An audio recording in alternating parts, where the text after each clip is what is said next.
शिव महापुराण की कथा कहती है, भगवान शंकर का चरित्र कहता है, शिव तत्व कहता है। भगवान शंकर का पवित्र चरित्र कह रहा है, भगवान शंकर का पावन चरित्र वर्णन करता है।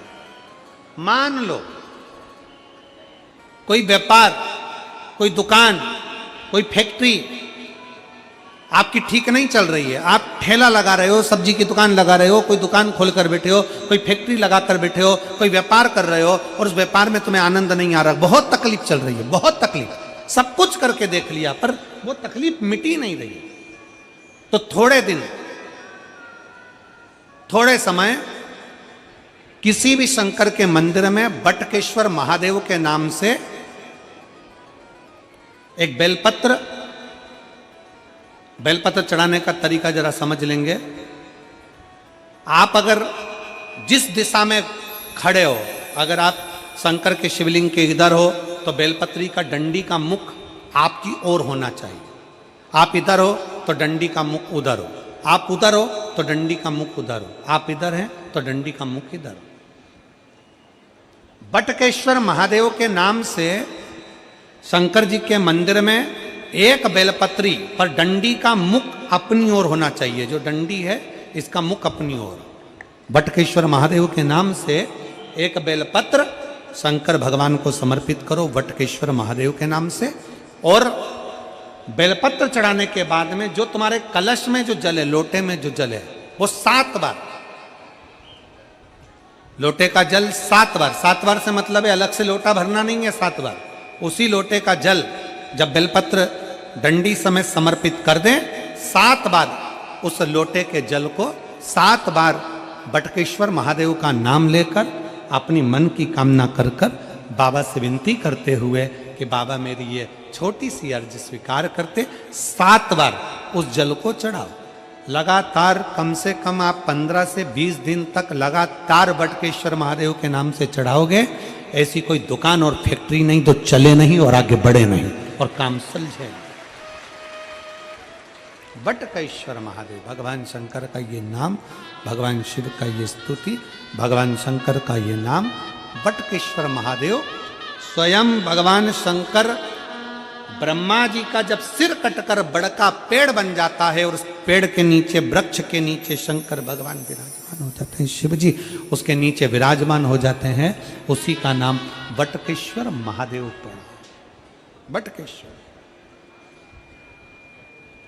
बोल बटकेश्वर महादेव की। शिव जी बटकेश्वर महादेव के रूप में विराजमान। और देखिए,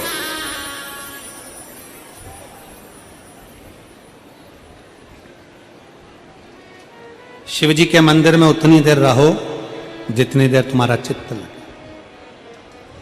शिव जी के मंदिर में व्यर्थ बैठकर ज्यादा बातें नहीं करना, किसी की निंदा नहीं करना, किसी की बुराई नहीं करना, चुगली नहीं करना, किसी को अपशब्द नहीं कहना, किसी को ताना नहीं देना है, किसी को आड़ा टेढ़ा नहीं बोलना।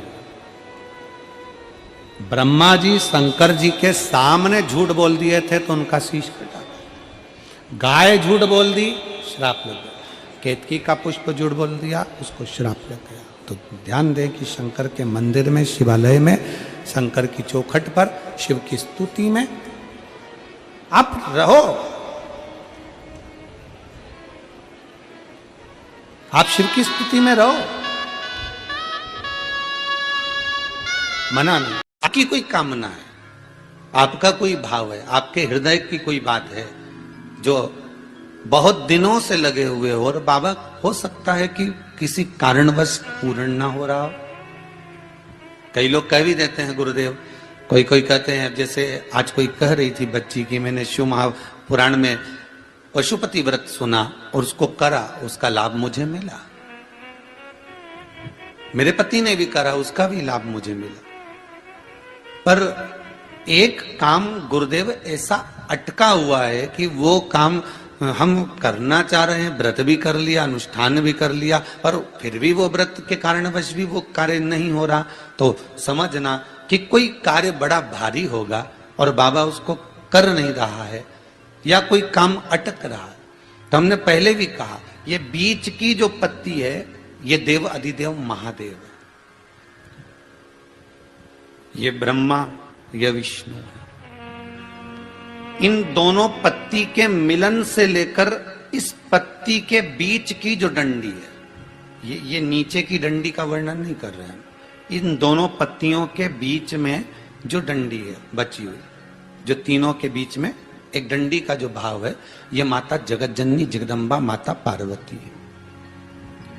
इस डंडी के नीचे का जितना भाग है, ये 33 कोटि देवताओं को दर्शाता है। बेलपत्री के नीचे पिछले वर्ष की श्रावण की कथा यदि आप निकालेंगे और उसको पेज पर जाकर आप सुनेंगे तो आपको प्राप्त होगा कि उसमें भी कहा था कि जब आप पशुपति व्रत कर रहे हो या कोई नियम धारण कर रहे हो या कोई आपने नियम उठा रखा है और वो कार्य आपका हो ही नहीं रहा, आपने 2 बार पशुपति व्रत कर लिए, आपने ये कर लिया, आपने प्रदोष कर लिया, आपने सोमवार कर लिया, आपने सारे अनुष्ठान कर लिए, बहुत सारे उपाय भी करे तो भी नहीं हो रहा है, तो इस बीच वाली पत्ती पर शहद लगाकर बाबा का जो शिवलिंग है उस शिवलिंग को इसको छुआ दीजिए या उससे चिपका दीजिए और उस पर अपनी हथेली रखकर कामना कर कर वापिस घर को आ जाइए।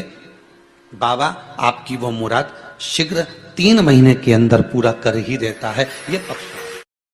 श्री शिवाय नमस्तुभ्यं। शुक्रवार की अगर प्रदोष पड़ती है तो शिव नीलकंठ पर विराजमान होते हैं। शुक्रवार की प्रदोष सुख और शांति देती है। फिर लिखा शिव महापुराण में, बड़ा सुंदर लिखा वेदव्यास जी ने, मान लो आप प्रदोष का व्रत नहीं कर सकते, आप अगर व्रत नहीं कर सकते तो प्रदोष के दिन शंकर भगवान की जलाधारी में से पानी नीचे बहता है। जब विशेष कोई दुख वाली बात आ जाती है या कोई तकलीफ खड़ी हो जाती है, बहुत बड़ी अगर कोई तकलीफ खड़ी हो जाती है तो शिवलिंग के स्पर्श की जगह जहां से पानी बहता है जाता है ये गोल, और यहाँ से जो भगवान के चरण है जहां से पानी नीचे गिरता है, समझ रहे हो ना सब लोग, उस स्थान पर अपनी जो ये हथेली होती है, इस हथेली को कुछ देर लगा लिया जाता है। कौन सा स्थान? जहां से शिवलिंग पर जल चढ़ा, ये जलाधारी में गोल घूमा, घूम के जहां चरण से नीचे जाता है वहां कुछ देर के लिए इस हथेली को लगा लिया जाता है। अपनी हाथ की, सीधे हाथ की हथेली को लगाया जाता है और देवाधिदेव महादेव का या तो पंचाक्षर मंत्र या षडाक्षर मंत्र या श्री शिवाय नमस्तुभ्यं इस मंत्र का या महामृत्युंजय मंत्र का स्मरण कर लिया जाता है और दिल की बात भगवान शिव से कह दी जाती है। हृदय से